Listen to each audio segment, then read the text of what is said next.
E veja neste capítulo de hoje, Márcia então que convence Aninha a arrumar um namorado para manter Danilo afastado.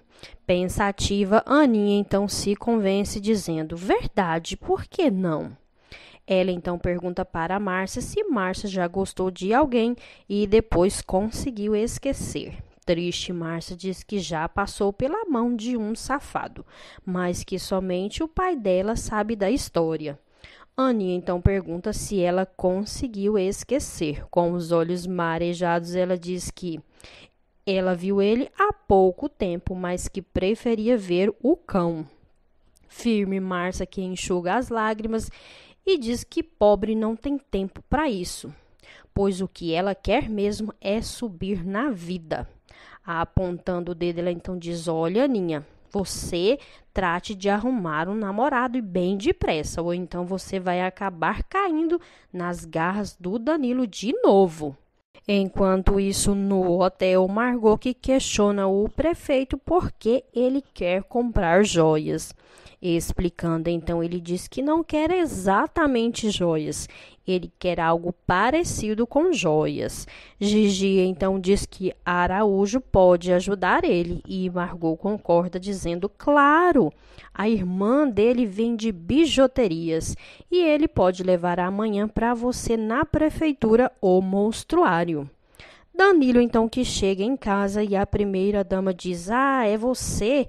Achei que fosse o crápula do seu tio, que até agora não chegou. Observando, ela diz, olha, mas você está todo molhado. Eles, então, que conversam e ela aconselha Danilo, dizendo, olha, você vai se casar com a Olga logo, logo, e homem casado precisa ter juízo. Sincero, ele questiona dizendo, tia, e se eu não me casar com a Olga? Ela então questiona dizendo, Danilo, você está pensando em dar um fora na Olga? Mas eu não vou permitir. Rapidamente ele rebate dizendo, olha, a vida é minha e se eu não quiser casar com ela, eu não vou me casar. Sério, ela diz, mas você nunca falou comigo assim. Ele então responde dizendo, mas já é a hora, tia, pois noivado não é casamento. Ele então pede licença e diz que quer se deitar. Conversando consigo mesmo, a primeira-dama diz, mas o Danilo quer dar um fora na Olga. Isso é o cúmulo. E o Vivaldo que nunca chega. Amanhã vou procurar a minha amiga Márcia para saber de quem é aquele fio de cabelo que eu achei no paletó dele. Suspirando fundo, ela diz, a minha amiga Márcia vai me ajudar. O prefeito, então, que vai até a mesa da futura sócia de Aninha no hotel e diz, você só anda só? Rapidamente ela diz, olha, melhor só do que mal acompanhada. Ele, então, que tenta arrastar a asa para cima dela, ela, levantando o dedo, chama Margot e diz para Margot chamar a polícia, pois este senhor está a incomodando. Ele, então, diz que ele é o prefeito da cidade. E ela rebate dizendo que o único barril de qual ela gosta é o barril de chope. Ele então diz que nunca foi tão ofendida em toda a sua vida. E ela diz que se ele não deixar ela em paz, ele vai ser mais aborrecido ainda. Mas antes de ir embora, ele diz, olha, fique sabendo que você é um limão azedo e um sargento. E ela então questiona, e você insiste em arrastar a asa para cima de mim? Ele então pergunta qual a data do aniversário dela, pois ele quer mandar uma vassoura para ela sair voando. No dia seguinte, Aninha que acorda no sítio dizendo que fez muito bem em ter dormido por lá, pois estava com muitas saudades. Ela então vai até Timóteo e pede leite quentinho. Timóteo questiona, olha Aninha, você anda escutando o conselho de Márcia? Rapidamente, Márcia diz, olha bem, eu já mandei ela até arrumar outro. Timóteo não concorda e diz para ela não escutar os conselhos de Márcia. Firme, Aninha diz que chegou a hora dela mostrar que ela também tem valor e que se Danilo está de casamento marcado, ele precisa ficar sabendo que eu não sou mais aquela menina boba que ele conheceu. E antes de continuarmos com o vídeo de hoje, eu gostaria de te pedir para você deixar o seu like no vídeo e se inscreva no canal para você não perder as próximas novidades.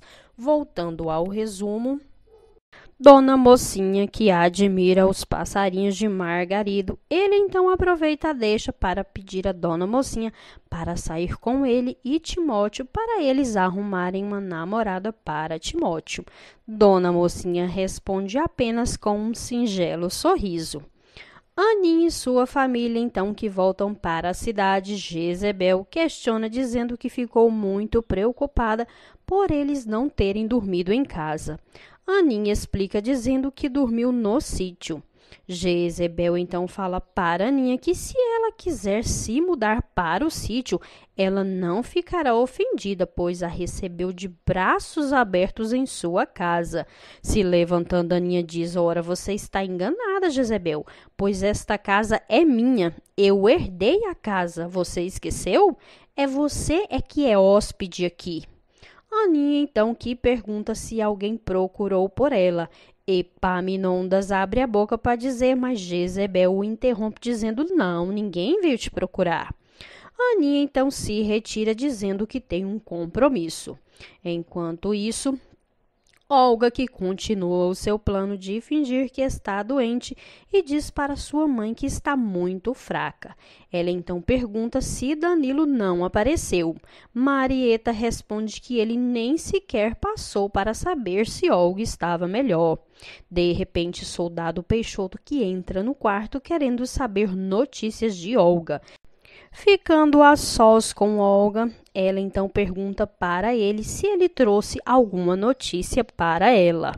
Enquanto isso, Reginaldo, que olha nos jornais à procura de emprego, de repente batendo na porta, Joia e Beleza, dizendo que tem um bilhete para Celina. Ansiosa Celina, que abre o bilhete, diz que Ana Francisca marcou um encontro com o Conde Klaus para ela pagar a dívida. Contente, Reginaldo diz, minha filha, eu vou poder recomeçar a minha vida. Mais tarde, se encontrando com Aninha, Reginaldo diz, Aninha, você está tirando um grande peso das minhas costas. Aninha então diz que está fazendo isso por Celina, por elas serem muito amiga. Entrando rapidamente no escritório de Conde Klaus, Aninha diz, viemos pagar a dívida do seu Reginaldo e livrar a Celina do casamento com o senhor. Ela então pergunta quanto é a dívida. Enquanto isso, Soldado Peixoto conta para Olga que ontem à noite Danilo passou a noite na porta de Ana Francisca à procura dela. De repente, Marieta entra e interrompe a conversa dos dois. Soldado Peixoto rapidamente então vai embora. De repente, entra na porta para visitar Olga, Jezebel. Marieta então fala, que surpresa, Jezebel, não sabia que você se preocupava tanto com minha filha. Jezebel, que fica a sós com Olga, ela então conta que Danilo esteve ontem à noite na porta da casa dela atrás de Aninha. Olga então diz que já ficou sabendo e que ela tinha um plano, mas não deu certo. Um plano de ficar doente, bem doente, para que Danilo não pudesse desmarcar o casamento. Se levantando, Jezebel diz, mas que belo plano! Olga então diz que o médico não quis ajudar ela. Jezebel diz, olha, Olga, não se preocupe, pois eu vou lá conversar com este médico. Enquanto isso, Aninha diz para Conde Klaus, diz, vamos, diga quanto é o montante da dívida? Ele então diz que está procurando a soma dos juros.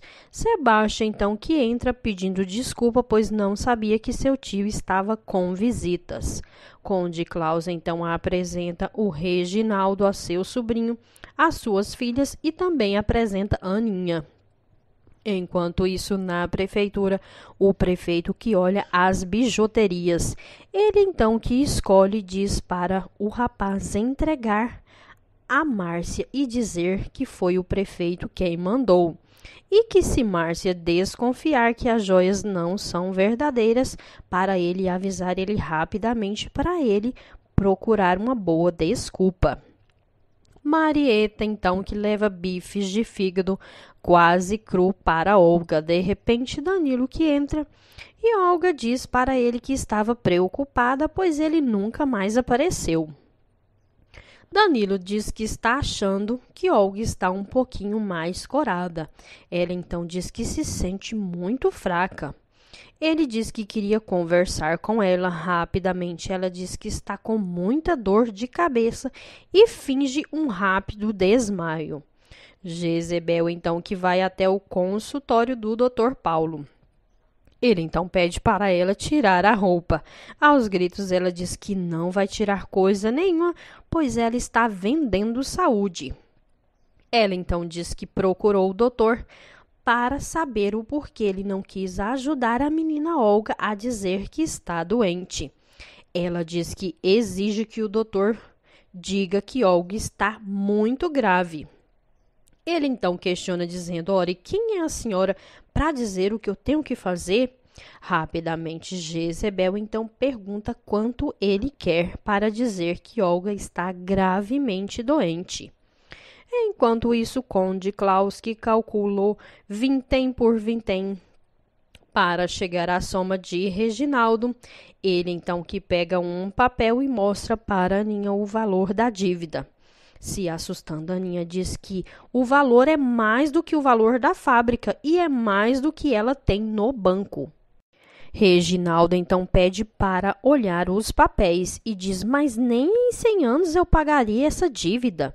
Celina pergunta para Aninha o que está acontecendo e explicando, ela diz que não entende tanto assim de números. Firme, ela diz, mas é claro que Conde Klaus está dando um golpe. Certamente seu pai não perdeu tanto dinheiro assim. Tentando se passar por uma boa pessoa, Sebastian diz, olha, titio, será que o senhor não pode refazer os cálculos? Olha, o senhor está vendo que a moça ficou assustada, sabe? E ela não deveria tratar uma dama assim dessa maneira. Aninha, então, que agradece Sebastian. Conde Klaus então diz que as contas estão corretas e que há mais de 7 anos atrás Reginaldo havia feito vários empréstimos e que ele nunca honrou com os pagamentos e que os papéis estão cobrando todos os juros e que o país é um país de juros muito alto. Aninha então diz que precisa ver os papéis. Inconformada, Aninha diz, seu Reginaldo, o senhor assinou tudo isso e nunca pagou? Reginaldo, se sentando, diz, olha, o Conde Klaus nunca me cobrou. Desesperada, Celina diz, vocês não estão entendendo? Ele nunca cobrou a dívida do papai de propósito, à espera de dar o bote em uma de nós. Conde Klaus então diz que irá tirar a casa e cobrar toda a dívida. Aninha então diz que se ele tirar a casa, ela irá arrumar outra casa para eles morarem. E fala para Celina que ela não é obrigada a se casar. Conde Klaus então diz que isso é uma fraude e que ele irá chamar a polícia e colocar Reginaldo na cadeia. Mais uma vez, tentando se passar por bom homem, Sebastião diz, titio, tente ser mais generoso. Em nome dos bons sentimentos, tio. Aninha, então, que agradece Sebastião mais uma vez e diz, olha, isso mostra que você tem um bom coração, diferente do seu tio, que tem um coração duro de pedra. Sebastião, que fica a sós com seu tio, diz, foi golpe de mestre, titio. Conde Klaus questiona, ora, você estava me atrapalhando? Ele explica então que estava apenas fingindo para causar boa impressão na viuvinha. Agora ela pensa que eu sou um homem generoso. Sebastião então vai correndo atrás de Aninha e diz para ela que ficou muito impressionado com a generosidade dela em defender a amiga. Aninha então diz que ele que está sendo generoso. Ele então diz para Aninha, olha, podemos conversar para descobrirmos uma maneira de fazer o meu titio desistir. Enquanto isso, de longe, Danilo observa tudo e Sebastião pede para Aninha para visitá-la mais tarde à noite. E Danilo, que observa de longe, que não gosta nada do que está vendo.